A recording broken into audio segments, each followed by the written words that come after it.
Today we're going to reveal the cold hard truth about digital nomad visas. We're going to talk about your tax responsibilities, the application process, what governments really want, and also what's next. This is an important video, especially if you have been considering obtaining a digital nomad visa, because we're going to unlock a lot of the important stuff that people often fail to point out. Let's get started with the tax responsibilities. One of the biggest selling points of certain governments is that you can come into our country and not pay taxes. They say, hey, come live in our country tax-free. And of course, that is very appealing to digital nomads because digital nomads, they want to reduce their taxes. Without a doubt, if you are a digital nomad, don't want to pay as much in taxes as possible because you're an independent worker, right? You are a location independent worker and you want to cut your taxes down as much as possible, especially if you are among the group of people who don't tend to believe in a conventional way of preserving money for your retirement. And that is perfectly fine. So the tax incentive is a big selling point, correct? If we take a look at how this actually pans out in reality, we can see that despite a country offering you a tax break, you may still be obligated to pay taxes in your home country. Let's say you are a citizen of the United States and you have an income of $200,000 a year. Now you might think, I don't make anywhere near $200,000 per year. That's perfectly fine. Some people do, some people don't. What you have to understand is that as a US citizen, you are obligated to file your tax return every single year. Doesn't matter if you spend 1 day in the country or 300 days. You're obligated by law to file your tax return every single year. And what's also important to note is that even if you just spend 1 day in the country, you have to do that, right? And you also have to disclose your foreign accounts, your foreign bank accounts, your financial accounts. You have to disclose them as well. What also kicks in, and it doesn't matter how much time you spend in the country or outside the country, if you earn above a certain amount per year, you're also obligated to pay taxes back to the United States government, to the IRS. So if you had an income of say $170,000 a year, you probably are going to pay some taxes. Not even probably, it's guaranteed, right? If you're single. If you are a couple with children, it's different. You know, you have a much higher allowance. Currently, I believe it's $130,000 per year, and naturally this number goes up every single year for certain reasons like inflation. But if you earn less than whatever the threshold is, you do not need to pay taxes to the United States government. There is this term called foreign income exclusion. And it means that if you earn below a certain amount, if you have less than the amount mentioned by the IRS, you do not pay taxes to the United States government, right? Doesn't matter how much time you spend overseas, right? If you're not a resident of the United States, despite of your citizenship, right? You are a citizen of the United States, but you are not a resident. You know, you are a resident of a different country. If that is the case and you are below the allowed income that the IRS puts out there, you actually do not need to pay taxes to the United States government. However, if your yearly income exceeded the income threshold, right, the income exclusion, then you would have to pay taxes to the United States government. And that is something that happens no matter where you live. It's a very unfortunate truth that is connected with US citizenship. The United States government applies US citizenship-based taxation. You would have to pay taxes back to the United States government. And of course, US citizens, right, it's just one group of people. If we take a look at certain European countries, if you have been a resident of a European Union country, and there are certain countries that do that, and you are now, okay, I want to distance myself from this specific country because I want to reduce my taxes and I want to move to a country that gives me a digital nomad visa. Okay, you can do that. But there are certain countries that are going to say, okay, you've been a resident of our country for the past, whatever, 2 to 3 years. We don't allow you to just leave and not pay us taxes this year. They actually want to collect tax revenue from you for, let's say, another year or potentially another 2 to 3 years, right? So despite of the fact that you said arrivederci, it is still your responsibility to pay taxes back. So governments want to make sure that their residents don't leave too quickly and that they don't leave with the money too quickly. And that applies only to certain countries, right? Certain countries apply residence-based taxation, certain countries apply citizenship-based taxation, and certain countries apply territorial-based taxation. Before you apply for any digital nomad visa, make sure to inform yourself about your tax situation. You do not want to end up in a situation where you have to pay taxes back to your country, even though you left that country to spend some time in the sun to reduce your taxes. It may not be possible in your specific situation. I don't know your specific situation. I don't know where you're currently located. I don't know your country of citizenship. That's why I am advising you to inform yourself before you take this so important decision. While certain developing countries might say, okay, we give you the digital nomad visa and you can live in our country tax-free, it may not apply to you for all the reasons I just mentioned over the past couple of minutes. Let's talk about the application process. You look at the requirements and you say to yourself, it's actually not that difficult to get this done. Well, that's what you think until you start the process and realize that several documents cannot be obtained in the country you're currently located. This holds especially true for the criminal record certificate. It holds especially true for US citizens. So if you need to obtain the FBI clearance, then you might need to fly back home in order to get it. And that's very problematic. Why?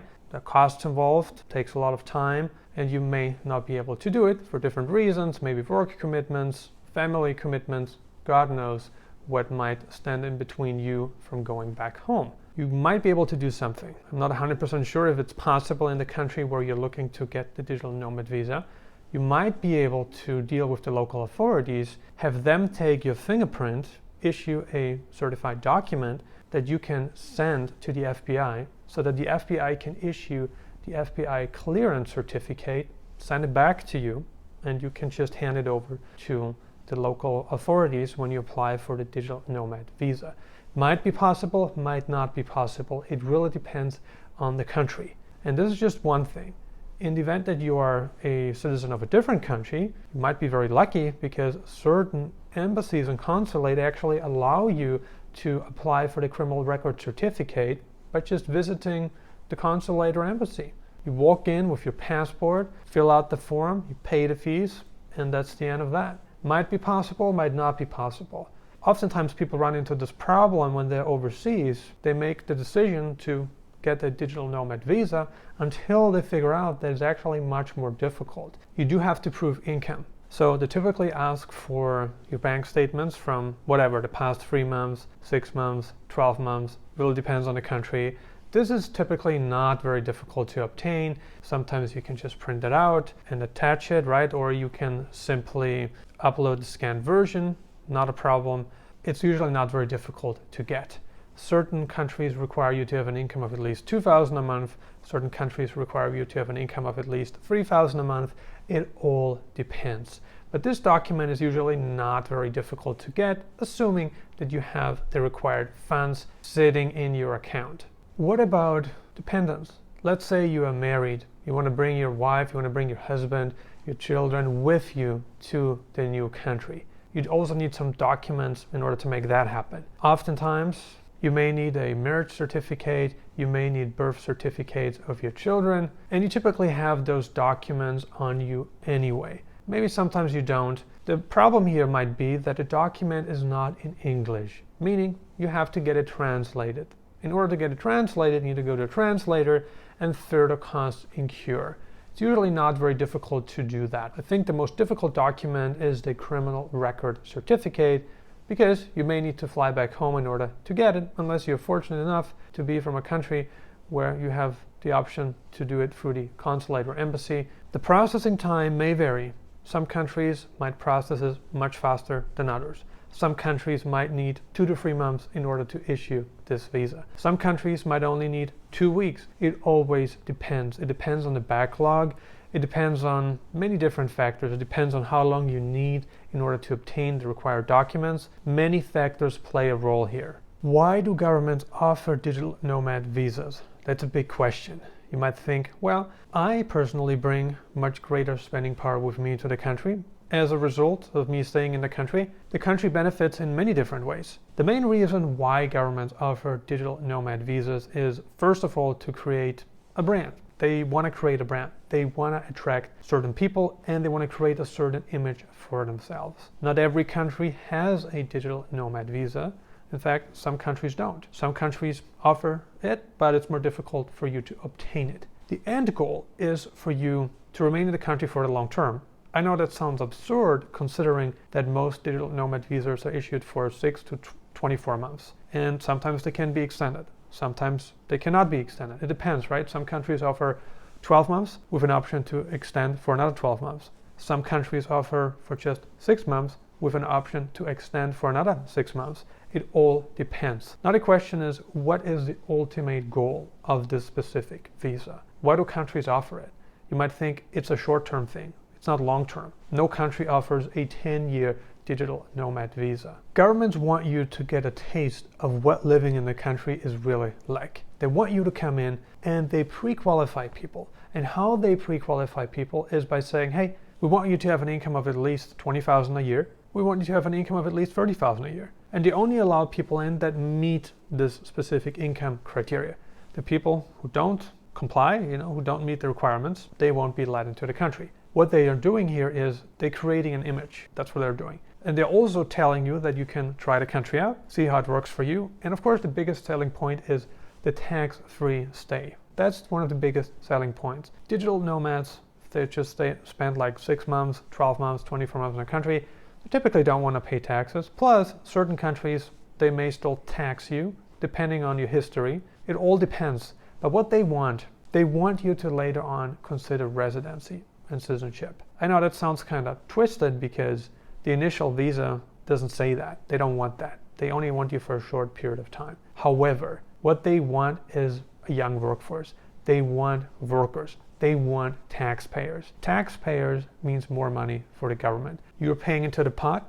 That pot is available to people with different needs. The older generation that's retired, they can't work anymore. They have access to this pot, and in some countries, the birth rate per woman has been dropping. They want to attract younger people that bring skills with them, that bring money with them, so they can later on also pay into the pot, because the pot is getting emptier and emptier and emptier, and that's exactly where you come in and add more money. They don't say that, but that's what they ultimately want. Whether that is an unconditional residence permit that's later on being offered to you, or a conditional residence permit with no path to citizenship, with no path to civil and property rights. That's perfectly fine, but ultimately they want you to leave money in that specific country. If not, they wouldn't be doing that. So that's the end goal, just so you have that in mind. They want your money, they want your tax money. Even though they don't say that up front, that is the ultimate goal.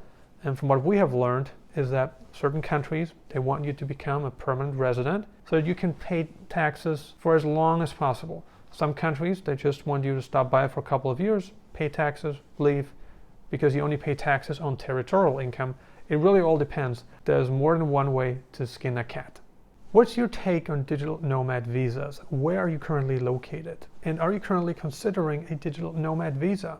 Share your thoughts in the comments below. Consider subscribing if you haven't already. I'm uploading new videos on digital nomad locations, travel updates, and investment advice several times a week right now. And if you got some more time left, check out these videos. Thank you for watching.